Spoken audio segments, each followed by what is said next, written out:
Roll number 30 प्राध्यापक doctor तुळशी रामचंद्र शिवकिर्डे, सहाय्यक प्राध्यापक मराठी विभाग प्रमुख तेरणा महाविद्यालय कला विज्ञान व वाणिज्य धाराशिव। HRDC MMDC अंतर्गत डॉक्टर बाबासाहेब आंबेडकर मराठवाडा विद्यापीठ छत्रपती संभाजीनगर अंतर्गत online RC in multilingualism language literature and cultural studies आज आपण मायक्रो टीचिंग या हा पाठ पाहणार आहोत। या MMDC चे डायरेक्टर सन्माननीय डॉक्टर धनश्री महाजन मॅडम, त्याचबरोबर कोर्स कोऑर्डिनेटर सन्माननीय डॉक्टर मुस्तजीब खान सर, त्याचबरोबर कोर्सचे सहसमन्वयक सन्माननीय डॉक्टर अब्दुल राठे सर आणि इथे उपस्थित सर्व मान्यवर, मी सर्वांना प्रथमतः नमस्कार करतो। आज आपण मायक्रो टीचिंग साठी जो विषय निवडलेला आहे, जो पाठ निवडलेला आहे, तो मी आपल्यासमोर सादर करण्याचा प्रयत्न करणार आहे।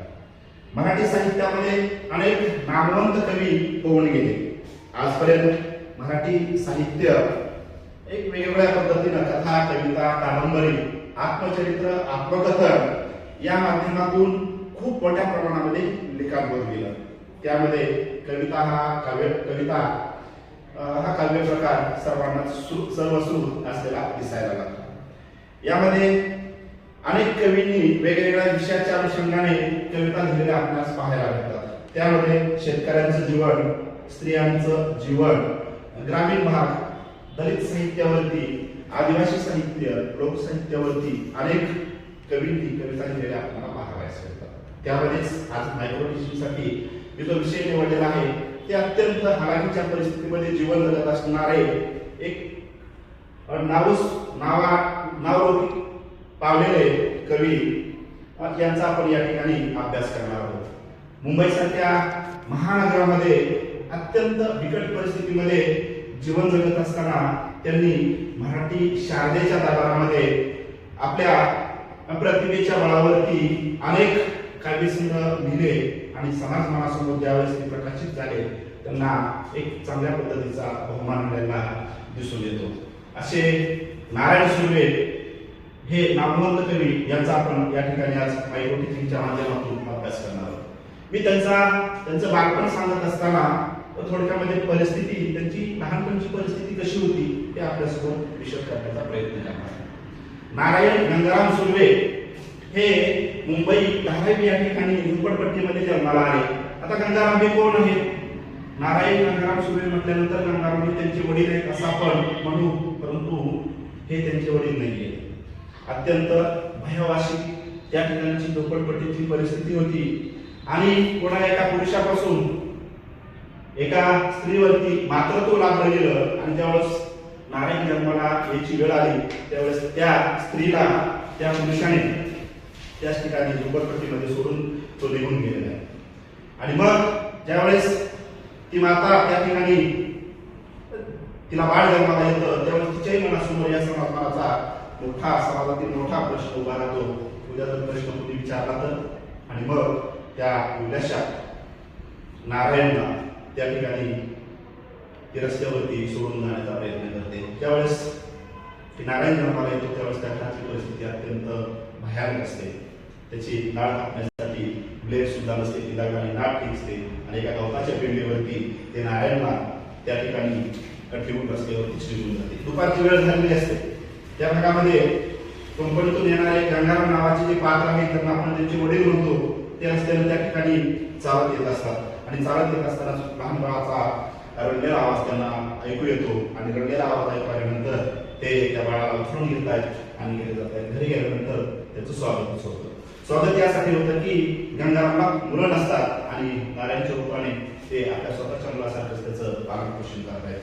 आणि मग नारायण त्या झोपडपट्टीमध्ये लहानाचा मोठा होत असताना, वडिलांचा शाळेत जात असताना व कामगार जीवनाशी त्याचा संपर्क येतो आणि मग लहान वयामध्येच कंपनीमध्ये वडिलांचा डब्बा घेऊन जात असताना तो त्या ठिकाणचं कामगारांचं जे जीवन आहे ते जवळून अनुभवण्याचा प्रयत्न करतो। त्यांचे प्रश्न तो जवळून अनुभवतो। लहानाचा मोठा होत असतानाच कामगाराविषयी त्याच्या मनामध्ये आस्था निर्माण होते आणि मग तो साहित्याकडे, मराठी साहित्याकडे वळतो आणि छानपैकी 4 कविता संग्रह तो प्रकाशित करतो. त्यामध्ये माझे विद्यापीठ, सनद, ऐसागामी, ब्रह्म आणि जाहीरनामा अशा पद्धतीचे कविता संग्रह तो प्रकाशित करतो.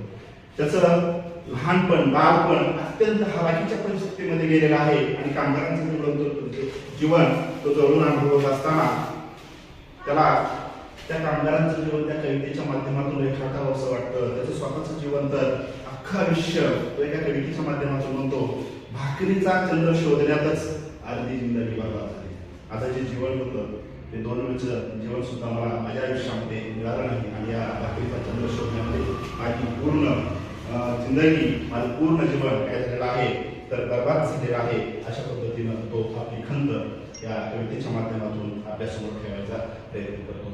अशा हलाखीच्या परिस्थितीमध्ये जन्माला आलेला नारायण जर भविष्यामध्ये कोणी प्रश्न विचारले अशा झोपडपट्टीमध्ये 10वी मुंबई महानगरामध्ये जन्माला आलेला हा छोटासा बाळ भविष्यामध्ये कोण होईल तर नक्कीच आपल्यासाठी सुज्ञ माणसं अशा पद्धतीचे उत्तर देते की हा कुठंतरी काहीतरी नोकरीवरती काम करेल, कुठंतरी मजुरी करेल, कुठंतरी एक चांगल्या पद्धतीचं चांगल्या मार्गावरती जाणार नाही. परंतु या सगळ्याला मात करून, सगळ्यावरती मात करून, या सगळ्या अडचणीवरती मात करून नारायण शिक्षणाच्या माध्यमातून त्या ठिकाणचं लोकजीवन अनुभवत असताना, न्याहाळत असताना, बारकाईनं सूक्ष्मपणे न्याहाळत असताना तो त्या परिस्थितीला 2 हात करत असताना पुढे जातो आणि अखिल भारतीय मराठी साहित्य संमेलन मराठवाडा परभणी या ठिकाणी 1920 या कारखान्यामध्ये भरलं जातं. त्याचा तो अध्यक्ष होण्याचा बहुमान मिळतो. मुख्यमंत्र्याच्या खुर्चीला खुर्ची लावून तो त्या साहित्य संमेलनामध्ये बसतो.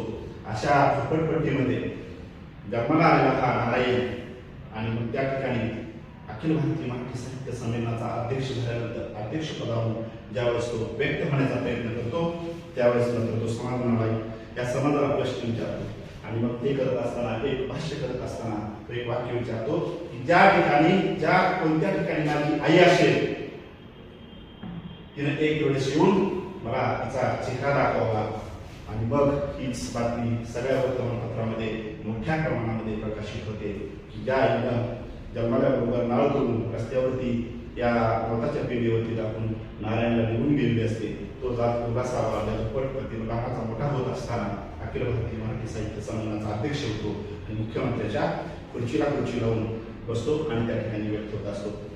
नारायण सुर्वे यांना अनेक नामवंत पुरस्कार सुद्धा मिळालेले आहेत. त्यामध्ये भारत सरकारचा पद्मश्री हा पुरस्कार त्यांना प्राप्त झालेला आहे. या पुरस्कारांना त्यांना सन्मानित करण्यात आलेला आहे. त्याचबरोबर कुसुमाग्रज प्रतिष्ठानचा जनस्थान पुरस्कार सुद्धा त्यांना मिळालेला आहे. अशा पद्धतीनं एक अत्यंत बिकट परिस्थितीमध्ये जीवन जगत असताना त्या हलाखीच्या परिस्थितीवरती मात करत, त्या परिस्थितीला तोंड देत, त्या कामगारांचं जीवन अनुभवत असताना आपल्या कवितेच्या माध्यमातून कामगारांना कशा पद्धतीनं न्याय मिळेल, कामगारांना चांगल्या पद्धतीचं जीवन कशा पद्धतीनं जगता येईल या विषयाचं चिंतन करत असताना तो कवितेच्या माध्यमातून कामगारांचे अनेक प्रश्न हाताळण्याचा प्रयत्न करतो आणि तेच करत असताना एक अत्यंत नावावर आलेला कवी होतो. अशा पद्धतीनं आज मी आपल्यासमोर नारायण सुर्वे यांचं बालपण, नारायण सुर्वे यांना मिळालेले पुरस्कार या विषयाच्या अनुषंगानं चिंतन केलेलं आहे. मी एवढे बोलून माझे 2 शब्द संपवतो आणि मायक्रो टीचिंग हा पाठ या ठिकाणी पूर्ण झालेला आहे असे मी सांगतो.